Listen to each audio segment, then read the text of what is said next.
عنہ ان کے قریب ہی ذرا ہٹ کر زمین پر بیٹھ گئے اور تھوڑی دیر بیٹھنے کے بعد چلے آئے اور فرمایا کہ میں اس لیے بیٹھا تھا کہ میں نے ان بچوں کو روتے ہوئے دیکھا تھا۔ میرا دل چاہا کہ تھوڑی دیر تک کیا آپ ان نے کو ہنستے ہمارا ہوئے بھی چینل دیکھا۔ سبسکرائب کر لیا؟ کیونکہ سبسکرائب کرنا ضروری ہے، تبھی تو آپ کو ہماری نیو ویڈیوز ملیں گی۔ سبسکرائب کرنے کے لیے ویڈیو کے نیچے دیے گئے سبسکرائب کے بٹن پہ کلک کریں اور ساتھ ہی گھنٹی کے بٹن کو بھی دبا دیں۔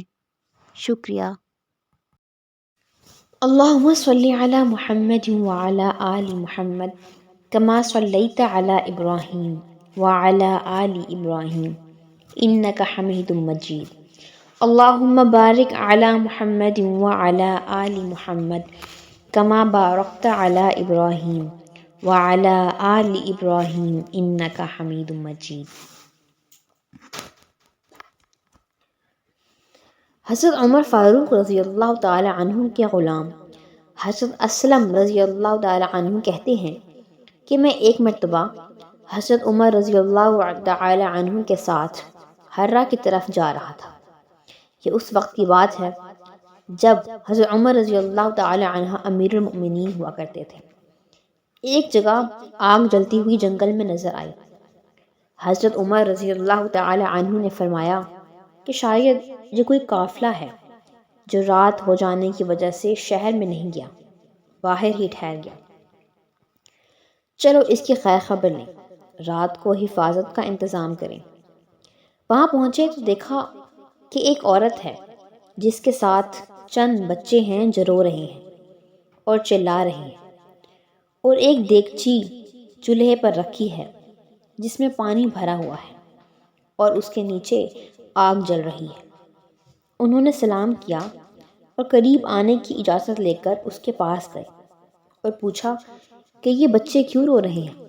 عورت نے کہا کہ بھوک سے لاچار ہو کر رو رہے ہیں۔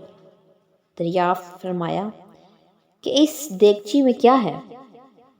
عورت نے کہا پانی بھر کر بچوں کو بہلانے کے لیے آگ پر رکھ دی ہے کہ ان کو لگے کہ ہانڈی پک رہی ہے اور وہ تسلی ہو جائے اور وہ سو جائیں۔ امیر المؤمنین حضرت عمر رضی اللہ تعالی عنہ کا اور میرا اللہ ہی کی یہاں فیصلہ ہوگا کہ وہ میری اس تنگی کی خبر نہیں لیتے۔ حضرت عمر رضی اللہ تعالی عنہ رونے لگے اور فرمایا کہ اللہ تجھ پر رحم کرے، بھلا عمر کو تیرے حال کی کیا خبر ہے؟ کہنے لگی کہ وہ ہمارے امیر بنے پھرتے ہیں اور ہمارے حال کی خبر بھی نہیں رکھتے۔ اسلم رضی اللہ تعالی عنہ کہتے ہیں کہ حضرت عمر رضی اللہ تعالی عنہ مجھے ساتھ لے کر واپس ہوئے اور ایک بوری میں بیت المال سے کچھ آٹا، کھجوریں، چربی، کچھ کپڑے اور کچھ درہم لیے۔ غرض کیے اس بوری کو خوب اچھی طرح بھر لیا اور فرمایا کہ یہ میری کمر پر رکھ دو۔ میں نے عرض کیا کہ میں لے چلتا ہوں۔ آپ رضی اللہ تعالی عنہ نے فرمایا نہیں، میری کمر پہ رکھو۔ جب 2-3 مرتبہ میں نے اصرار کیا کہ میں لے چلتا ہوں تو فرمایا کہ قیامت میں بھی میرے بوجھ کو تو ہی اٹھائے گا، اس کو تو میں ہی اٹھاؤں گا، اس لیے کہ قیامت میں مجھ سے ہی اس کا سوال ہوگا۔ میں نے مجبور ہو کر بوری کو آپ کی کمر پر رکھ دیا۔ آپ نہایت تیزی کے ساتھ اس عورت کے پاس تشریف لے گئے، میں بھی ساتھ تھا۔ وہاں پہنچ کر اس دیگچی میں آٹا اور کچھ چربی اور کھجوریں ڈالی اور اس کو چلانا شروع کیا اور چولہے میں بھی خود ہی پھونک مارنا شروع کیا۔ اسلم رضی اللہ تعالی عنہ کہتے ہیں کہ آپ رضی اللہ تعالی عنہ کی داڑھی مبارک سے دھواں نکلتا ہوا دیکھتا رہا حتیٰ کہ حریرہ سا تیار ہو گیا۔ اس کے بعد آپ رضی اللہ تعالی عنہ نے اپنے دست مبارک سے ان بچوں کو کھلایا۔ وہ سیر ہو کر خوب ہنسی خوشی میں مشغول ہو گئے اور جو بچا تھا وہ دوسرے وقت کے لیے ان کے حوالے کر دیا۔ وہ عورت بہت خوش ہوئی اور کہنے لگی کہ اللہ تمہیں جزائے خیر دے، تم ہی اس کے مستحق تھے کہ حضرت عمر کی جگہ تم ہی خلیفہ بنائے جاتے۔ حضرت عمر رضی اللہ تعالی عنہ نے اس کو تسلی دی اور فرمایا کہ جب تم خلیفہ کے پاس جاؤ گے تو مجھ کو بھی وہیں پاؤ گی۔ اس کے بعد حضرت عمر رضی اللہ تعالی عنہ ان کے قریب ہی ذرا ہٹ کر زمین پر بیٹھ گئے اور تھوڑی دیر بیٹھنے کے بعد چلے آئے اور فرمایا کہ میں اس لیے بیٹھا تھا کہ میں نے ان بچوں کو روتے ہوئے دیکھا تھا۔ میرا دل چاہا کہ تھوڑی دیر تک ان کو ہنستے ہوئے بھی دیکھوں۔ یہ تھے امیر المؤمنین حضرت عمر خطاب رضی اللہ تعالی عنہ۔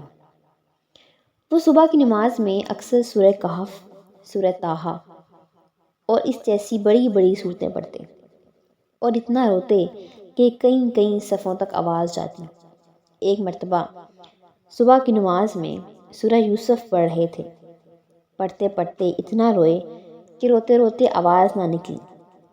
تہجد کی نماز میں بعض مرتبہ روتے روتے گر جاتے اور بیمار ہو جاتے۔ یہ ہے اللہ کا خوف اس شخص کے دل میں جس کے نام سے بڑے بڑے نامور بادشاہ ڈرتے تھے اور کانپتے تھے۔ سبحان اللہ۔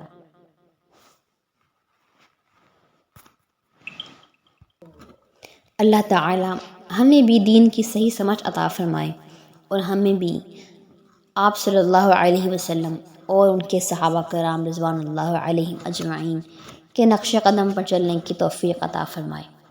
صلی اللہ علی حبیبہ سیدنا محمد و آلہ وسلم۔